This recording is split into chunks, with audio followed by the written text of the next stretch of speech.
আমার বরের এক বন্ধু আর তার ওয়াইফ কাজের সূত্রে শিফট হয়েছে মালদায়। তারা যে কোয়ার্টারটা পেয়েছে ঠিক তার পাশেই এক মস্ত আম বাগান। বন্ধুর বউ আমাকে কল করে বলে, ভাবি এত অঢেল আম নিয়ে আমার মাথাটা খারাপ হয়ে যাচ্ছে।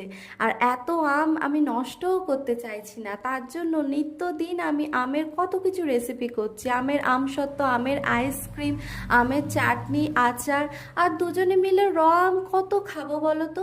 তুমি একটা কুইক একটা রেসিপি বলো তো যেটা করতে খুব কম সময় লাগবে।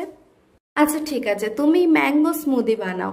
মিক্সার জারের মধ্যে পরিমাণ মতো দুধ, পরিমাণ মতো চিনি, সামান্য মিল্ক পাউডার, যতটা বেশি পরিমাণ পারা যায় আমের পাল্প, আর সঙ্গে কিছু আইস কিউব দিয়ে গ্রাইন্ড করে নিলেই ম্যাঙ্গো স্মুদি রেডি। আর অবশ্যই সার্ভ করার আগে স্মুদির ওপরে কয়েক টুকরো আম ছড়িয়ে দিও। তোমার বর যখন রোদে পুড়ে আসবে অফিস থেকে, অবশ্যই তুমি এই আমের আইটেমটা খাইও।